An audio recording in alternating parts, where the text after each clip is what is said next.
श्री राम सूरत कुमार जी, माननीय मंत्री मद्य निषेध उत्पाद एवं निबंधन विभाग श्री सुनील कुमार जी, माननीय मंत्री ग्रामीण कार्य विभाग और वैशाली जिले के प्रभारी मंत्री श्री जयंत राज जी, माननीय मंत्री अल्पसंख्यक कल्याण विभाग सह प्रभारी मंत्री सीतामढ़ी जिले जनाब मोहम्मद जमा खान साहब, यहाँ उपस्थित सीतामढ़ी के माननीय सांसद श्री सुनील कुमार पिंटू जी, वैशाली की माननीय सांसद श्रीमती वीना देवी जी, सुरसंड के माननीय विधायक श्री दिलीप राय जी, रूनी सैदपुर के माननीय विधायक श्री पंकज कुमार मिश्रा जी, जमा खान साहब, बरुराज के माननीय यहाँ उपस्थित सीतामढ़ी के माननीय सांसद श्री सुनील कुमार पिंटू जी, वैशाली की माननीय सांसद श्रीमती वीना देवी जी, सुरसंड के माननीय विधायक श्री दिलीप राय जी, रूनी सैदपुर के माननीय विधायक श्री पंकज कुमार मिश्रा जी, बरुराज के माननीय विधायक श्री अरुण कुमार सिंह जी, विधान परिषद के माननीय सदस्य श्री देवेश चंद्र ठाकुर जी, विधान परिषद के माननीय सदस्य श्री रामेश्वर महतो जी, माननीय पूर्व सांसद राम कुमार शर्मा जी, माननीय पूर्व मंत्री श्रीमती रंजू गीता जी, माननीय पूर्व मंत्री श्री मनोज कुशवाहा जी, माननीय पूर्व विधायक श्री महेश्वर प्रसाद यादव जी,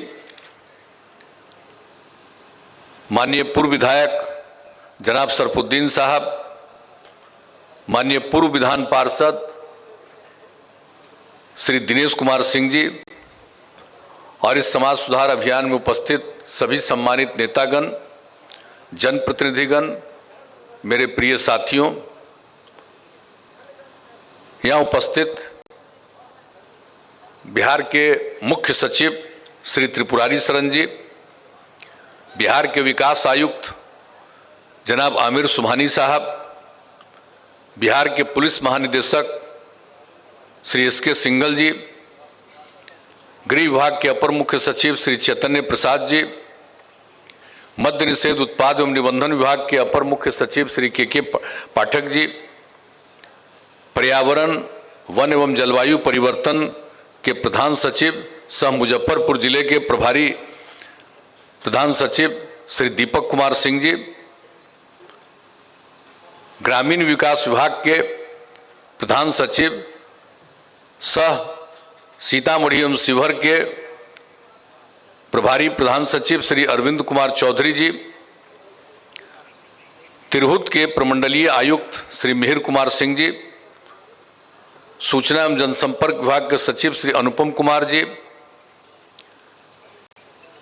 सहकारिता विभाग की सचिव और वैशाली जिले की सचिव प्रभारी सचिव श्रीमती वंदना प्रेयसी जी, मुख्यमंत्री के ओएसडी श्री गोपाल सिंह जी,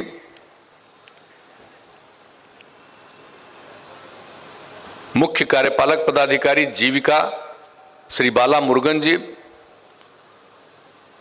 तिरहुत के पुलिस महानिदेशक श्री गणेश कुमार जी, मुजफ्फरपुर के जिलाधिकारी श्री प्रणव कुमार जी, सीतामढ़ी के जिलाधिकारी श्री सुनील कुमार यादव जी, वैशाली के जिलाधिकारी श्रीमती उदित सिंह जी, शिवहर के जिलाधिकारी श्री सज्जन आर जी, मुजफ्फरपुर के वरीय पुलिस अधीक्षक श्री जयंत कांत जी, सीतामढ़ी के पुलिस अधीक्षक हरकिशोर राय जी, वैशाली के पुलिस अधीक्षक मनीष कुमार जी, शिवहर के पुलिस अधीक्षक संजय भारती जी और इस कार्यक्रम में अपना अनुभव साझा करने वाली जीविका की दीदियाँ श्रीमती मोइली देवी जी, श्रीमती पूजा देवी जी, मोहतरमा रुबीना खातून जी, श्रीमती पूनम देवी जी, श्रीमती रिंकू देवी जी, सभी विशिष्ट अतिथिगण,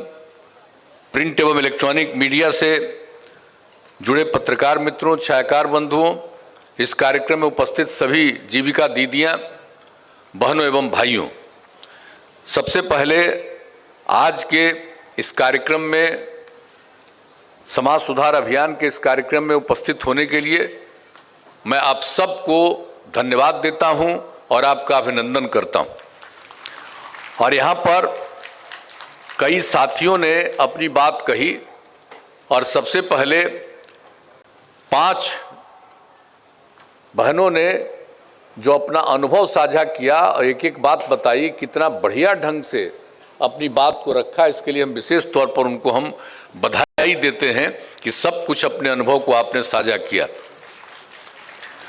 और हमारे अधिकारियों ने बात की, हमारे माननीय मंत्रीगण ने अपनी बात कही है, और जो मकसद है आप सबको पता है। और जो हम लोगों ने समाज सुधार अभियान चलाया है, तो आप सबको मालूम है कि आखिरकार हम अगर सिर्फ विकास का काम करेंगे तो उससे समाज आगे नहीं बढ़ेगा। जब से आप लोगों ने काम करने का मौका दिया हम लोगों को, 24 नवंबर 2005 को हमने शपथ ग्रहण किया था, और उस समय तो बीच में हमने 9 महीना छोड़ दिया था, लेकिन फिर हमको वापस आके काम करना ही पड़ा।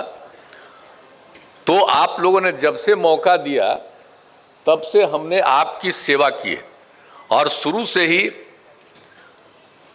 जो भी विकास के लिए काम हुआ है,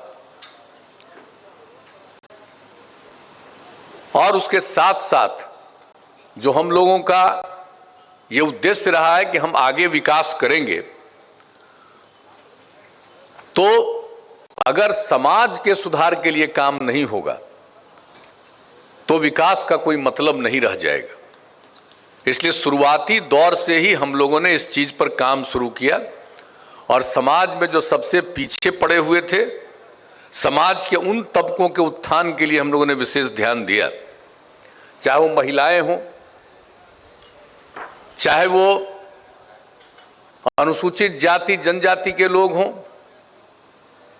अल्पसंख्यक समुदाय के हों, अति पिछड़े वर्ग के हों, यानी इस प्रकार से जो किनारे पर रहने वाले लोगों को समाज के मुख्य धारा में जोड़ने के लिए उनके लिए विशेष पहल की गई। हर चीज को आप जानते हैं। और आपके मुजफ्फरपुर से तो मेरा तो विशेष लगाव है, आज से नहीं, कितनी बार हम आए। अब 2005 में जो हम लोगों ने अभियान चलाया सरकार बनने के पहले, और उसके बाद सरकार बना, तो हम कभी भूलेंगे मुजफ्फरपुर में किस तरह से एक एक रास्ते पर सारे मुजफ्फरपुर के लोग खड़े रहे, और किस तरह से लोगों का सहयोग और समर्थन मिला कि उसके बाद 2005 में ही काम करने का तब से मौका मिला। तो हम तब से तो काम कर रहे हैं, आपकी सेवा कर रहे हैं। लेकिन मुजफ्फरपुर में तो काफी काम, बहुत चीजों का, मुजफ्फरपुर तो एक खास जगह है, और इससे जुड़ा हुआ समूचा का समूचा ये चारों जिले हों, चाहे सीतामढ़ी, शिवहर हो, वैशाली हो, सबका महत्व है। तो आज एक साथ जो बैठ रहे हैं यहाँ, और हम नहीं कभी भूल सकते। आखिरकार जब हमने शुरू किया महिलाओं के उत्थान के लिए, तो आपको तो पता है ना, सबसे पहले महिलाओं के लिए हमने जो पंचायत का चुनाव होना था, हमने कानून बनाया, और उसमें हम लोगों ने तय किया, बिहार में पहली बार पहला राज्य था जिसमें हमने कहा उसमें 50% का आरक्षण महिलाओं के लिए। तो जो पहला बार शुरू कर दिया हम लोगों ने, 2006 में चुनाव हुआ, और उसके साथ साथ महिलाओं के उत्थान के लिए जितना काम हम लोगों ने प्रारंभ कर दिया, पढ़ाई के लिए और सब चीज के लिए, तो उसी समय मुझको लगा कि भाई जो इस स्वयं सहायता समूह पहले दुनिया के कई मुल्कों में, हमको तो केंद्र में भी काम करने का मौका मिला, अनेक जो राज्य थे उन सब जगहों पर हमने देखा था, लेकिन बिहार में स्वयं सहायता समूह उस ढंग से, बेहतर ढंग से गठित नहीं था, लेकिन फिर भी कुछ जगहों पर था। तो मुजफ्फरपुर हम आए 2006 में, और 2 जगह मुजफ्फरपुर में हम गए, और उस समय के स्वयं सहायता समूह की जितनी महिलाएं थी, बहनें थी, उनके साथ हमने बातचीत की, और सबकी बात सुने। जब लोगों की बात हमने ध्यान से सुना तो मुझे इतनी प्रसन्नता हुई कि देखिए, उतना ज्यादा काम बिहार में नहीं हो रहा है और हम तो उसके लिए सोच रहे थे कि हम इसका विस्तार करेंगे और पूरे बिहार में करेंगे, और इसके लिए हमने वर्ल्ड बैंक से कर्ज लेने का भी निर्णय ले लिया। और उसी सिलसिले में हम आकर के यहाँ देखे, हमने कहा कि भाई उतना बेहतर काम नहीं हो रहा, तब भी महिलाओं में कितनी जागृति आती है अगर ये स्वयं सहायता समूह बन रहा था। और जिस तरह से जो कुछ भी शुरू हुआ और बाद में ही जब इसको बड़े पैमाने पर इसकी शुरुआत की, तो आपके यहाँ का जो अनुभव हुआ, यहाँ हमारी दीदियां बैठी हुई हैं, इनमें से बहुत लोगों को ध्यान में भी होगा। और उसके बाद से जो हमने पूरे बिहार के लिए काम करवाना शुरू किया, और आज पूरे बिहार में, और उसका नामकरण किया हमने जीविका समूह। अब वो जीविका, और उसके बाद उसमें कितनी जागृति आई है। और हमारा जो लक्ष्य था कि 10 लाख जीविका समूह का गठन करेंगे, अब तो उससे भी ज्यादा बढ़ गया। अब 1,27,00,000 अब महिलाएं जुड़ गई उससे।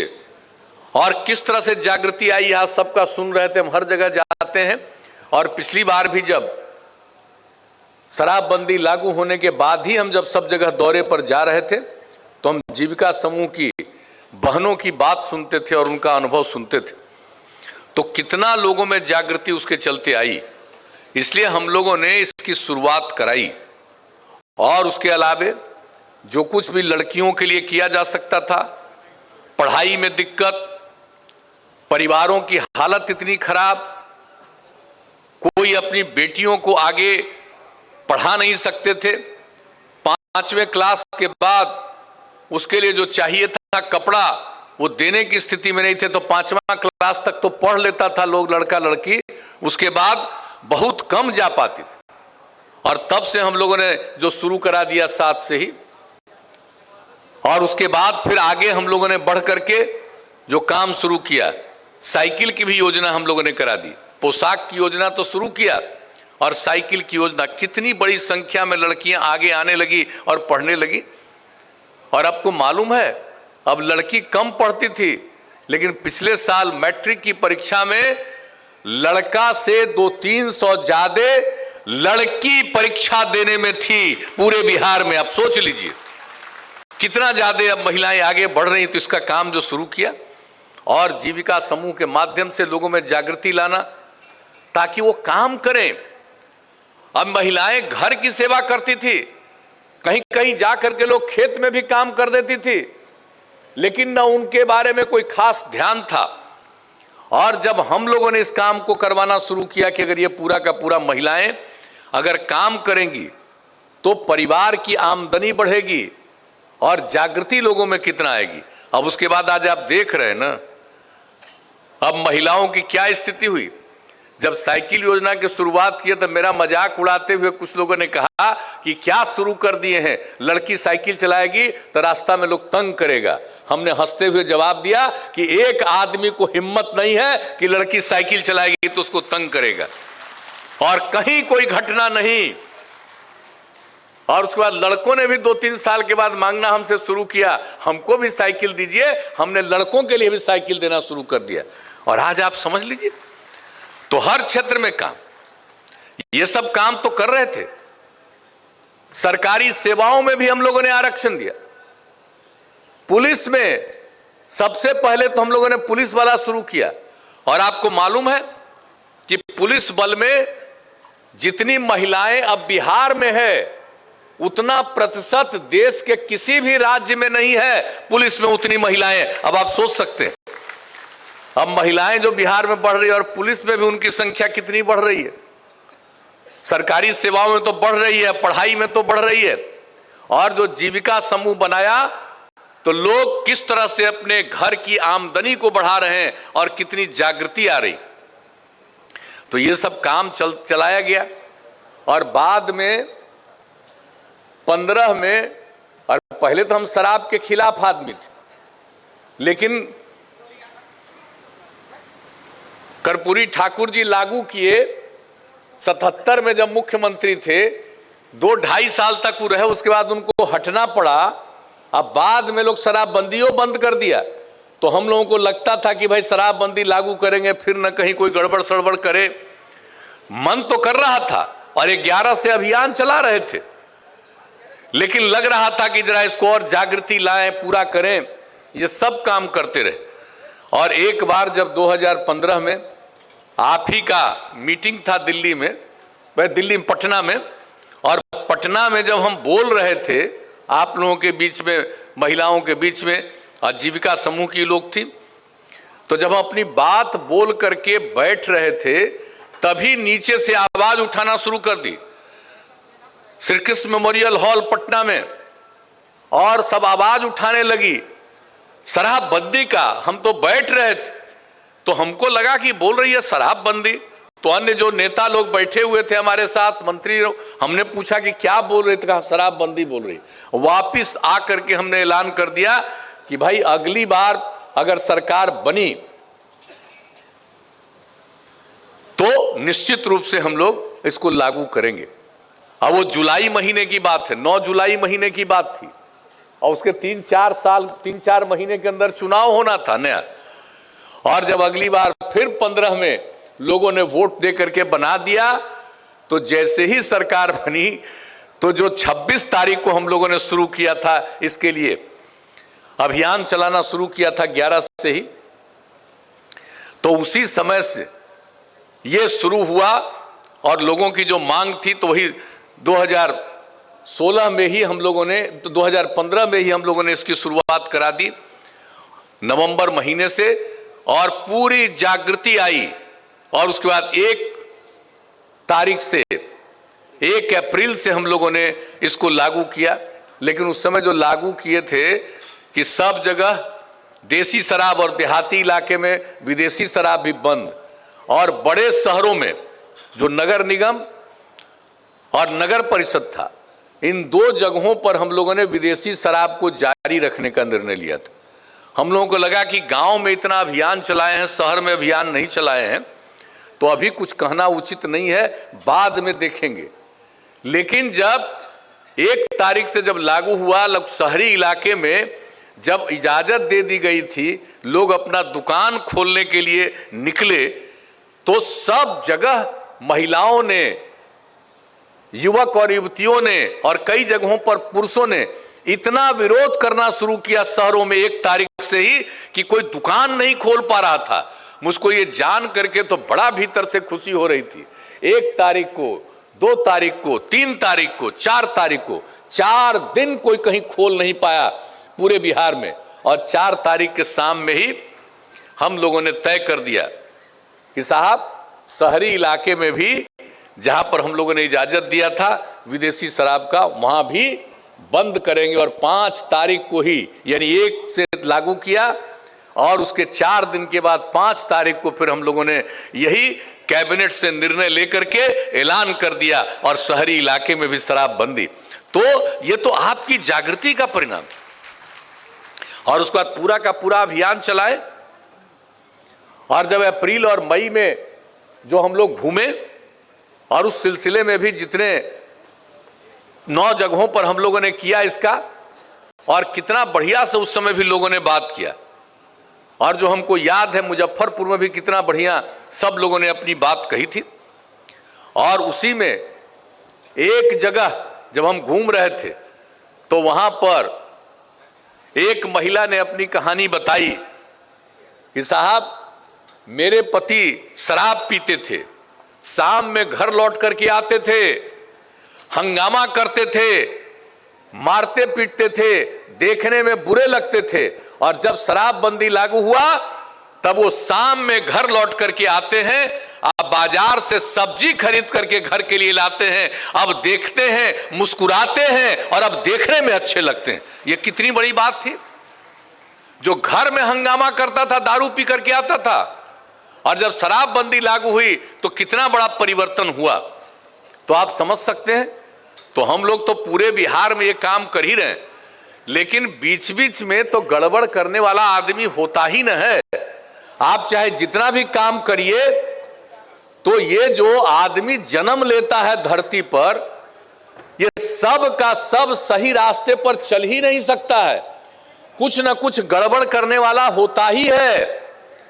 इसलिए निरंतर अभियान चलाने की जरूरत है कि कोई गड़बड़ करने वाले को मौका नहीं मिले और लोगों में कोई इधर उधर करना चाहे तो कुछ नहीं कर सके। तो इसके लिए फिर जो बीच बीच में कहीं कहीं कोई घटनाएं घटती रही तो उसको देख करके भी जो हम लोगों ने किया, अनेक जगहों पर जितना भी काम किया गया, ये सब कुछ किया गया। तो सभी जगह पर पूरी के पूरे तौर पर कड़ी नजर रखी जा रही थी, लेकिन फिर भी जहां कहीं भी इतना किया, 9 बार इस बीच में हमने अधिकारियों के साथ मीटिंग भी की, सब लोग लगे हुए रहे, लेकिन फिर भी कुछ ना कुछ जगह पर गड़बड़ी तो होती थी। तो हमने कहा कि भाई ये समाज सुधार अभियान हम लोगों को जारी रखना। और जैसे हम लोगों ने शराबबंदी लागू करके अभियान चलाया और उसके बाद हम लोगों ने क्या शुरू किया था, बाल विवाह और दहेज प्रथा के खिलाफ भी अभियान चलाया और कितने बड़े पैमाने पर 17 में काम किया। आपको मालूम है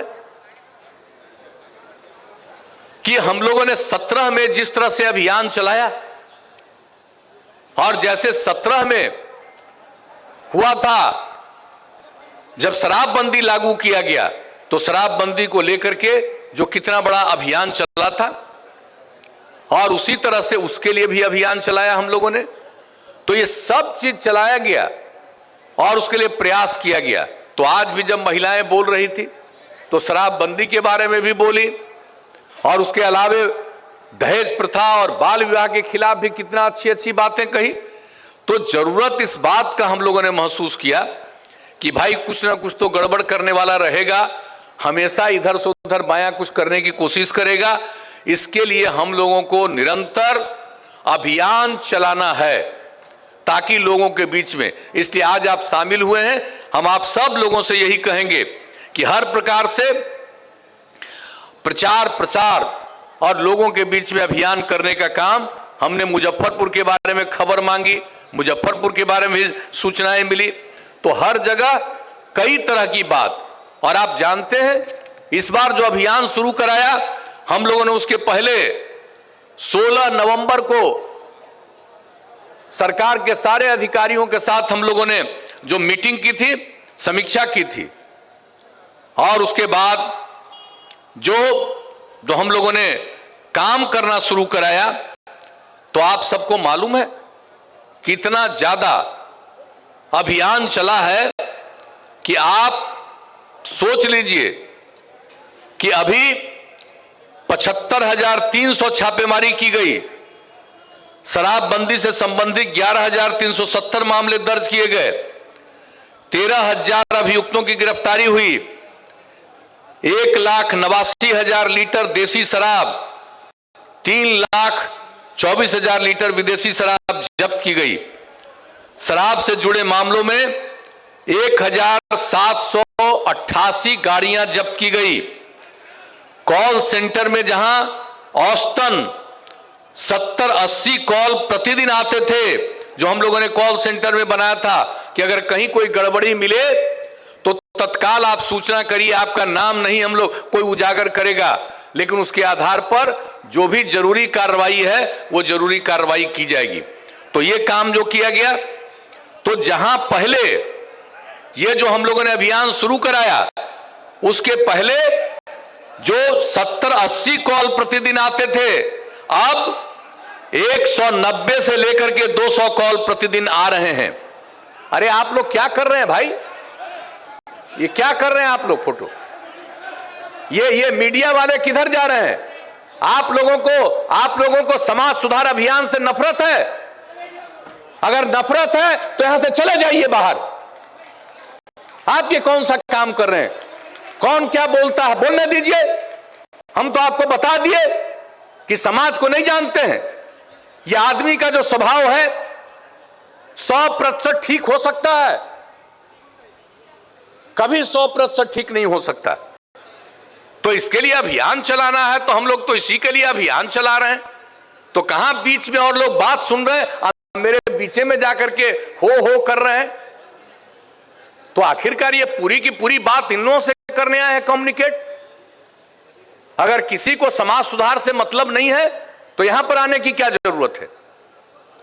इसलिए जरा कृपा करके जो चीज चल रहा है, और आज आपने महिलाओं की बात नहीं सुनी, किस किस ढंग से महिलाओं में जागृति आ रही है। महिलाओं में जागृति आ रही है और आप पुरुष हैं, आप में जागृति नहीं आएगी। खाली महिलाओं की जागृति के लिए हम अभियान चला रहे हैं कि पुरुषों में भी जागृति आनी चाहिए। इसलिए जरा इन सब बातों पर ध्यान रखिए। यह अलाउड है आप लोगों को देखने का, तो जरा गौर से देखिए, समझिए और सीखिए। अपनी बात कुछ कहनी हो मुझसे, हम निकलेंगे बाहर, निकल करके अपनी बात कह दीजिएगा, लेकिन अभी ध्यान दीजिए। और अगर कोई अपनी बात कहना भी चाहते हैं, मैं उनका स्वागत करूंगा, लेकिन जरा जो काम चल रहा है इस काम पर ध्यान दीजिए। अगर ध्यान दीजिएगा तभी आगे बढ़िएगा। अगर इन बातों पर ध्यान नहीं दीजिएगा तो आप भी अपने आप को बिल्कुल नष्ट करिएगा। यह हम आपको कह देना चाहते हैं। इसलिए इन सब बातों पर जरा गौर करिए। तो जो बातें हम कह रहे हैं और जो हमने अभी आपको बताया कि एक एक चीज को लेकर के जो अभियान चलाया जा रहा, तो हर प्रकार से हमने तो आज बता दिया कि जब अभियान की शुरुआत हुई और उसके बाद और जागृति बढ़ रही है।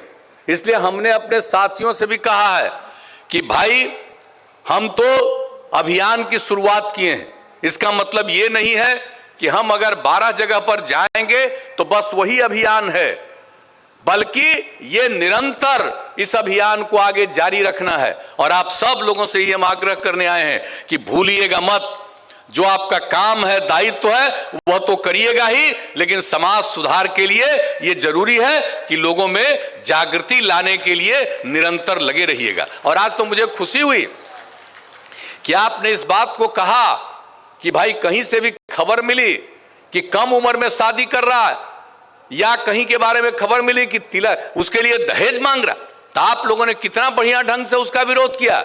इसी तरह से करते रहिए। और हम तो इस मामले में कहेंगे कि अगर कोई शादी ब्याह में अगर लेता है दहेज, तो जो दहेज ले उसका तो विरोध करिए ही, और कम से कम चाहे वो अपना रिश्तेदार भी क्यों ना हो, उसके कार्यक्रम में नहीं शामिल होइएगा। और जब नहीं शामिल होंगे तो निश्चित रूप से लोगों को लगेगा कि अगर लेंगे हम तो निश्चित रूप से लोगों का विरोध होगा। तो इसलिए इस काम को भी साथ साथ जारी रखना। और बाल विवाह तो नहीं होना चाहिए। आज भी बाल विवाह होता है और बाल विवाह के शिकार कितने लोग होते हैं। तो इसलिए इन सब बातों पर ध्यान देना कि बच्चों का कोई शादी इस तरह से नहीं करे, उसके चलते कितने तरह की परेशानी बढ़ती है, इस सब को मालूम है। इसलिए इस अभियान का अंग है और एक एक बात लिखा जा रहा है, और हर चीज को किस तरह से बाल विवाह से कितना नुकसान होने वाला है, और दहेज प्रथा कितनी बुरी चीज है, और दहेज के चक्कर में कितने लड़कियों को आत्महत्या करनी पड़ती है, कितने लोगों की हत्या की गई है, कितना ज्यादा परेशानी हुई है। तो सब लोगों को तो इज्जत करनी ना चाहिए। और महिलाओं की इज्जत अगर कोई नहीं करेगा तो इससे बढ़कर के गलती और क्या बात है। कोई भी आदमी, पुरुष हो या स्त्री, अगर जन्म लिया है तो बिना महिला के, बिना अपनी मां के उसका जन्म हुआ है। इसलिए अगर महिला नहीं होगी तो आप हम कोई आते क्या धरती पर। इसलिए तो सबसे बड़ी चीज है कि महिला की आप उपेक्षा नहीं कर सकते। इसलिए महिला और पुरुष दोनों एक हैं, मिलकर के चलना है। इसलिए सम्मान करिए, इज्जत करिए। कहीं पुरुषों के मन में यह भाव नहीं आना चाहिए कि वही सब कुछ है और महिलाएं उनकी फॉलोअर है, ये नहीं होना चाहिए। दोनों को मिलकर के रहना चाहिए। आखिर क्या बात है, हमने 50% का आरक्षण क्यों जिसकी चर्चा किया, इसलिए किया कि जरा पुरुष और स्त्री सब लोग समझें, ठीक से समझें कि मिल करके चलेंगे। आज महिलाओं की जागृति के चलते ही समाज आगे बढ़ रहा है और विकास का भी काम हो रहा है। इसलिए इन बातों को कभी नहीं भूलना चाहिए और हमेशा शराबबंदी के लिए और बाल विवाह और दहेज प्रथा, इसके खिलाफ निश्चित रूप से अभियान चलाना चाहिए ताकि लोगों में जागृति आए। और अब तो जानते हैं, अभी तो हमने उदाहरण दे दिया आपको, कितना हमने अभियान चलाना शुरू किया और उसमें कितने लोग पकड़ा गए। सब कुछ हो रहा है तो चल ही रहा है, लेकिन भाई कुछ तो अब आपको मालूम है कि ये जो बाहर से आता, अभी भी बताया, अब सीतामढ़ी भी है, तो हम तो सब अधिकारियों कहेंगे बगल से जो आता है, बता रही थी अभी, इधर उधर से कोई घूम करके कहां से कोई चीज ले आएगा, गड़बड़ करेगा, बता रही थी। तो इन सब चीजों पर इसलिए तो हमने तुरंत कहा आप लोगों को कि भाई सुन रहे हैं ना, सारे अधिकारियों को हमने कहा कि आज जो बोल रही है तो सुन रहे हैं ना कि किस तरह से आता है, एक एक चीज पर नजर रखिए। तो वो तो अभियान चलाना ही है और साथ साथ प्रशासन को, पुलिस को, सब लोगों को इस मामले पर पूरे तौर पर नजर रखना है। और जो भी अभियान चलाया जा रहा, ये बहुत लोग तो समझते नहीं कि साहब ये कितनी बुरी चीज है। बहुत लोग तो कहते रहते हैं कि भाई शराब वाले पर इतना ज्यादा काहे कर रहे हैं, बाहर से कोई आना चाहता है तो आने दीजिए। तो हमने तो कह दिया बाहर का तो कोई अलाउड नहीं है, फालतू बात है, जिसको पीना है यहां तो नहीं आ सकता। और कितना शुरू में कह रहा था, बहुत लोग कह रहा था कि पर्यटन में कमी आ जाएगी, बाहर के लोग जो आते हैं उनकी संख्या कमी होगी, लेकिन हमने बता दिया कि जब शराबबंदी लागू हुए तो पर्यटकों की संख्या और बाहर से आने वालों की संख्या पहले की तुलना में ज्यादा बढ़ गई। ये 2 बार से तो कोरोना का दौर चला है, सब सचेत रहिए, 2 साल से चल रहा है कोरोना का दौर।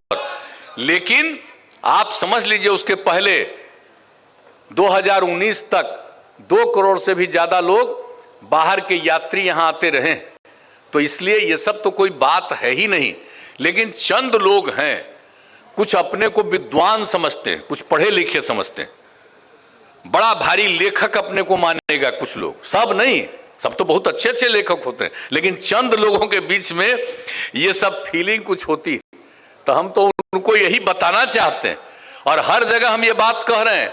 आप समझ लीजिए कि हम लोगों ने तो अभियान चलाया, लेकिन आप जरा देख लीजिए कि शराब कितनी बुरी चीज है। 2016 में वर्ल्ड हेल्थ ऑर्गेनाइजेशन ने, विश्व स्वास्थ्य संगठन ने पूरे दुनिया का सर्वेक्षण किया और 2018 में उन लोगों ने एक रिपोर्ट प्रकाशित की, WHO ने, और क्या कहा उसने शराब के बारे में, शराब कितनी बुरी चीज है, कितनी बुरी चीज है। और बताया कि दुनिया भर में हर मुल्क को, हर देश को मिला करके उन लोगों ने कहा और आंकड़ा प्रकाशित किया कि पूरे दुनिया में एक साल में जितने लोग मरते हैं उसमें 30 लाख लोग शराब पीने के कारण मरते हैं। वो अपने समय के हिसाब से नहीं मरते हैं, दारू पीते हैं इसलिए उनकी मौत होती है। पूरे दुनिया में 30 लाख एक साल में। आप जरा सोच लीजिए, ये दुनिया भर का फिगर। हम लोगों ने तो बिहार में शुरू किया, शराबबंदी लागू करके और अभियान चलाना शुरू किया। तो आप जरा सोच लीजिए कि वर्ल्ड बैंक की जो रिपोर्ट आई और उसके बाद उसने क्या कहा कि दुनिया भर में जितने लोग मरते हैं एक साल में 5.3% लोग सिर्फ दारू पीने के कारण मरते हैं और 20 साल से लेकर के 39 साल के बीच के कम उम्र के लोगों की जो मृत्यु होती है, आप देख लीजिए कि 13.5 साढ़े 13% लोगों की मौत होती है शराब इस सब में। वो 20 साल से लेकर के 39 साल के बीच के उम्र वाले, ये भी उन लोगों ने प्रकाशित किया कि कितना खतरनाक चीज है। मृत्यु शराब के कारण होती है और उसके अलावे शराब के कारण मृत्यु टीबी, HIV, एड्स, डायबिटीज से होने वाले मृत्यु से अधिक।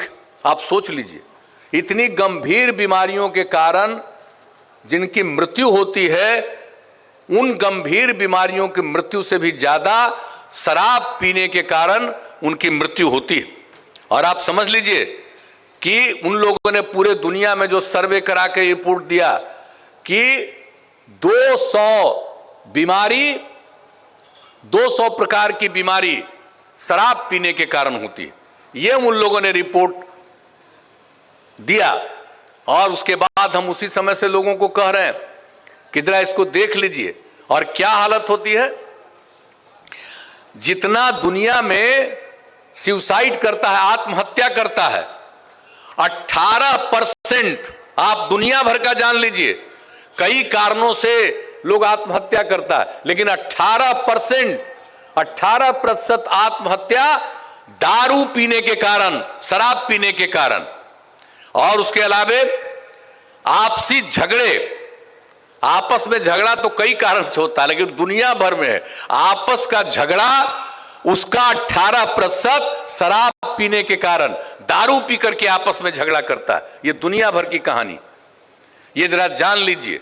और उसके अलावे जो सड़क की दुर्घटना होती है, तो सड़क की जो दुर्घटना दुनिया भर में होती है, उस सड़क की दुर्घटना का कारण 27% दारू पी करके जो गाड़ी चलाते हैं, वो जो दुर्घटना होती है, तो दुनिया भर में सड़क की दुर्घटना का 27% शराब के कारण है।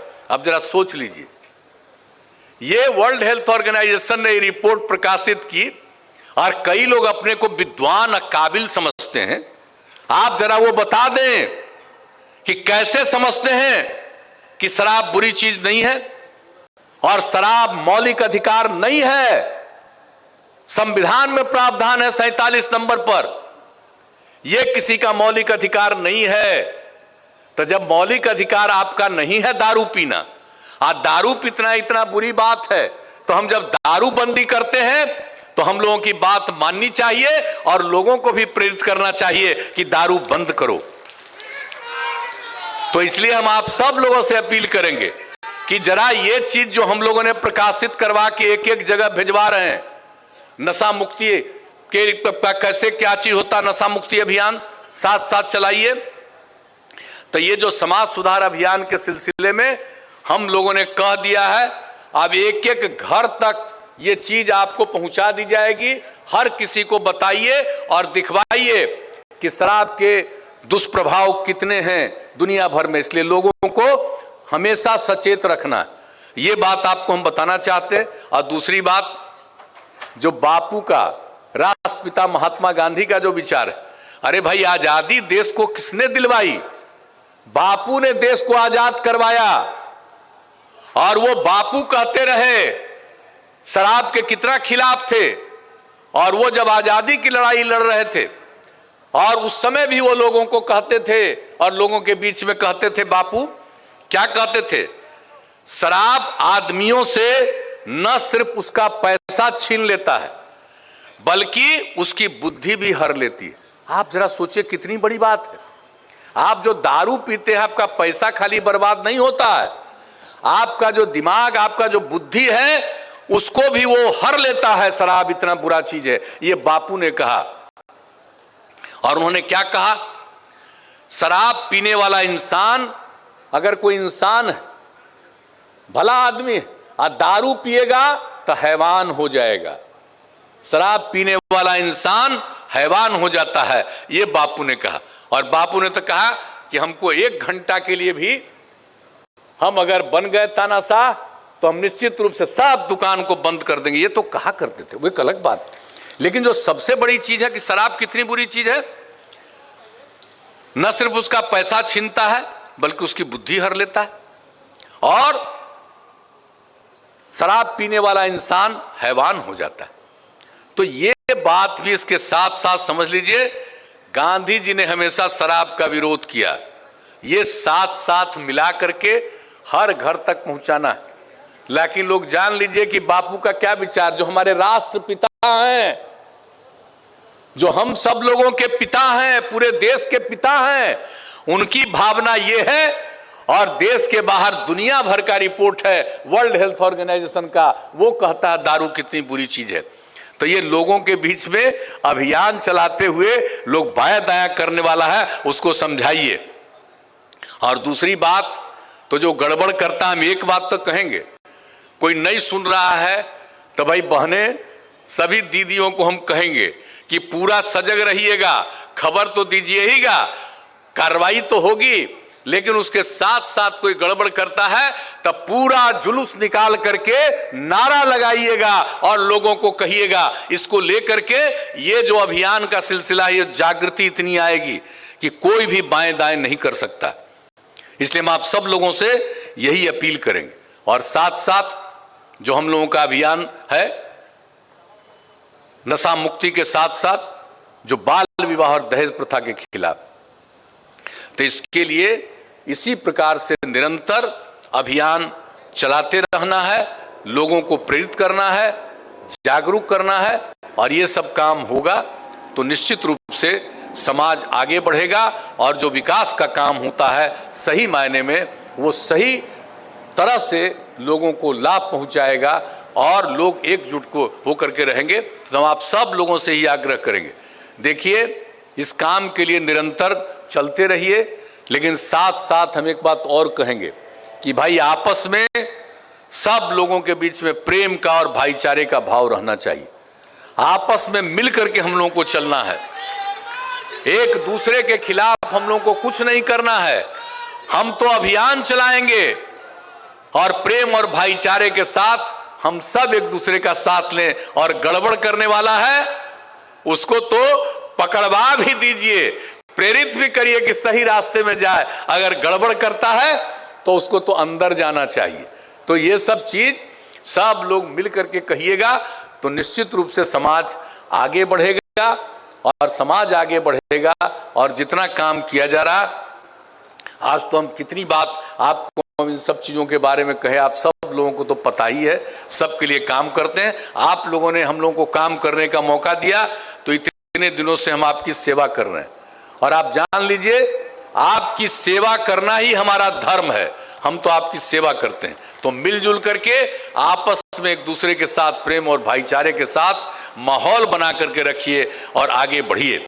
तो हमारी जो बहनें बैठी हैं, सब लोगों से हम उम्मीद करें ना कि अब जो कोई भी गड़बड़ करेगा, इधर उधर कोई करेगा, एकदम निश्चित रूप से उसके खिलाफ पूरा तेजी से अभियान चलाइएगा और तब जाकर के लोग समझेगा। और एक बात तो हम और कह देते हैं, जो हमने कहा कि कोई लेता है, अगर आपको तो शराब, जो हम लोगों ने कहा बाल विवाह और दहेज प्रथा के खिलाफ भी, तो इस बात को याद रखिएगा। हमने तो पहले कहा था, इस बार तो कोरोना वाला दौर में फिर कुछ कुछ शुरू हुआ था, तो हम तो जो बुला रहा था चले जा रहे थे, लेकिन अगला बार से भी हमने तय कर दिया कि अगर लिख करके नहीं देगा कि हम दहेज नहीं लिए हैं इस शादी में, तभी हम उसके यहां जाएंगे, नहीं तो हम नहीं जाएंगे। और आप लोगों से भी हम ये कहेंगे कि ये अगर आप करना शुरू करिएगा तो निश्चित रूप से दहेज प्रथा से मुक्ति मिलेगी। कानून तो बना हुआ है, दहेज तो बुरी चीज है, गैर कानूनी है, अपराध है, बाल विवाह करना भी अपराध है, इस सब के लिए कानून बना है।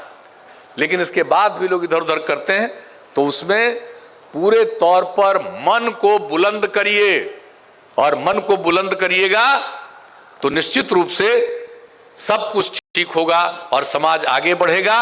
और इस अभियान को निरंतर चलाते रहिएगा। तो हम उम्मीद लेके जाएं ना, बोलिए, जो बहनें हैं हाथ उठा के बताइए कि इसको निरंतर अभियान चलाइएगा ना, हाथ उठा के बताइए, दोनों हाथ एक साथ।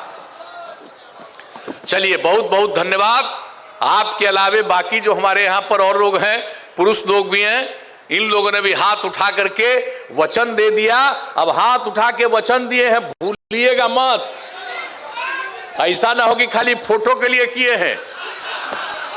हाथ उठाए हैं तो याद रखिएगा, अपने दिल में याद रखिएगा, जितनी बात है इन सब लोगों के लिए एकजुट होकर के काम कीजिए, आपस में प्रेम और भाईचारे का माहौल रखिए और मिल करके समाज को बेहतर बनाइए और तरक्की और विकास के लिए जो काम हो रहा उसमें सहयोग करिए और मिलजुल करके हम लोग अपने राज्य को आगे बढ़ाएंगे, देश को आगे बढ़ाने में अपनी भूमिका निभाएंगे। तो इन्हीं शब्दों के साथ आप सब लोगों ने ध्यान से बात सुनी, हाथ उठा करके वचन दे दिया। जो हम लोग अभियान चला रहे हैं इसके लिए, समाज सुधार अभियान के लिए, इसके लिए मैं आप सब लोगों को हृदय से धन्यवाद देता हूं और अपनी बात को मैं समाप्त करता हूं। और मैं पूरी तौर पर उम्मीद करता हूं और गारंटी है कि प्रशासनिक स्तर पर भी पूरे तौर पर हर तरह से इनका सहयोग मिलना चाहिए। तो आप लोग सहयोग दीजिएगा ना भाई, आप भी जरा हथवा उठा के बता दीजिए, है? हथवा उठाइए। चलिए, बहुत बहुत धन्यवाद। यहाँ सर्वधर्म सम्मान है और न्याय के साथ विकास है। बहुत बहुत आभार आपकी कृपा के लिए माननीय मुख्यमंत्री जी, हमारा मार्गदर्शन आपने किया। जिला प्रशासन की प्रेरणा से जीविका की दीदी गुड़िया देवी ने सुजनी कला से सम्मान स्वरूप भेंट करने के प्रतीक चिन्ह तैयार किया है और मैं गुड़िया दीदी को, मुख्य कार्यपालक पदाधिकारी को एवं जिलाधिकारी मुजफ्फरपुर श्री प्रणव कुमार जी को आमंत्रित कर रही हूँ प्रतीक चिन्ह भेंट करने के लिए। माननीय मुख्यमंत्री जी, जिन महात्मा गांधी के 7 सामाजिक पाप क्रम की चर्चा माननीय मुख्यमंत्री जी हमेशा ही करते हैं, उसी को दर्शाया गया है सुजनी कला के माध्यम से इस प्रतीक चिन्ह में। सिद्धांत के बिना राजनीति नहीं, काम के बिना धन, विवेक के बिना सुख, चरित्र के बिना ज्ञान, नैतिकता के बिना व्यापार, मानवता के बिना विज्ञान, त्याग के बिना पूजा। और जिला प्रशासन को, जीविका की दीदी को बहुत बहुत धन्यवाद। और अब हम सभी के प्रति आभार प्रकट करने के लिए, धन्यवाद ज्ञापित करने के लिए आमंत्रित करते हैं मुख्य कार्यपालक पदाधिकारी जीविका श्री बाला मुरगंडी सर को। सबसे पहले माननीय मुख्यमंत्री महोदय को जीविका परिवार की ओर से, सभी दीदियों की ओर से बहुत बहुत धन्यवाद देना चाहता हूँ। इस कार्यक्रम में उपस्थित माननीय मंत्रीगण, माननीय सांसदगण, माननीय विधायकगण, माननीय विधान परिषदगण, उपस्थित मुख्य सचिव महोदय, विकास आयुक्त महोदय, डीजीपी महोदय, अपर मुख्य सचिव महोदयगण, प्रधान सचिवगण, सचिवगण, मुजफ्फरपुर, शिवहर, वैशाली, सभी जिला के, चारों जिला के जिला पदाधिकारीगण, आरक्षक अधीक्षकगण, पुलिस पदाधिकारीगण, आए हुए सभी जीविका दीदियों, मीडिया के कर्मियों, सम्मानित जनप्रतिनिधिगण, सभी को बहुत बहुत धन्यवाद इस कार्यक्रम को सफल बनाने के लिए। बहुत बहुत धन्यवाद। बहुत बहुत आभार, धन्यवाद। एक बार जोरदार तालियों से धन्यवाद दें हमारे सभी माननीय मुख्यमंत्री जी को और सभी माननीय आदरणीय को। बहुत बहुत आभार, धन्यवाद। माननीय मुख्यमंत्री जी अपने यात्रा के क्रम में आज आपके बीच में समाज सुधार अभियान, समाज सुधार यात्रा है। आपसे बातें करने के लिए, जीविका दीदियों से बातें करने के लिए माननीय मुख्यमंत्री जी प्रस्थान कर रहे हैं। हमारे कार्यक्रम की समाज सुधार अभियान के लिए जो ये कार्यक्रम का आयोजन था, ये कार्यक्रम हमारा यहीं समाप्त होता है, लेकिन अभियान की शुरुआत हो गई है। हम सब, आप सब ने शपथ लिया है, हम सब सम्मिलित हैं, हम सब माननीय मुख्यमंत्री जी के साथ कदम से कदम मिलाकर चलने को तैयार हैं। और अब यहाँ से माननीय मुख्यमंत्री जी प्रस्थान कर रहे हैं और इसके पश्चात सभी पदाधिकारियों के साथ, साथ ही साथ माननीय मंत्री गण के साथ मुख्यमंत्री जी समीक्षा बैठक करें।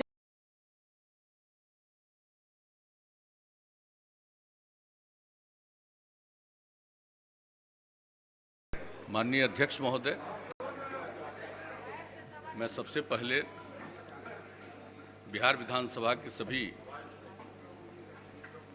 माननीय सदस्यों को, जिन्होंने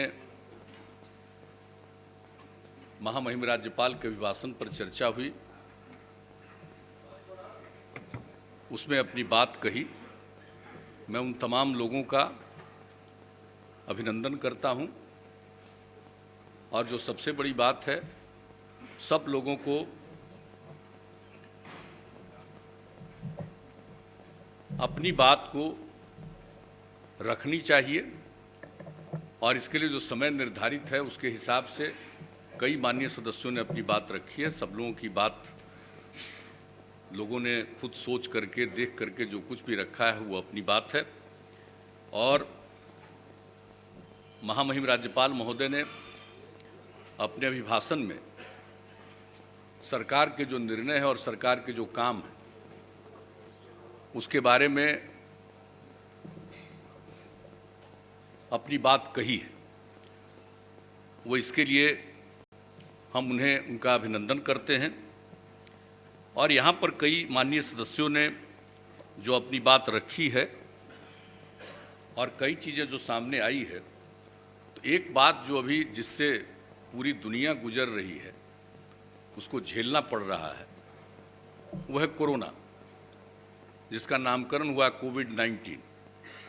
अब उसके चलते जो स्थिति है, पूरा दुनिया इससे प्रभावित है, अपना देश भी प्रभावित है और अपने राज्य में भी इसका असर पड़ा है। लेकिन इसको लेकर के जो काम किया गया है,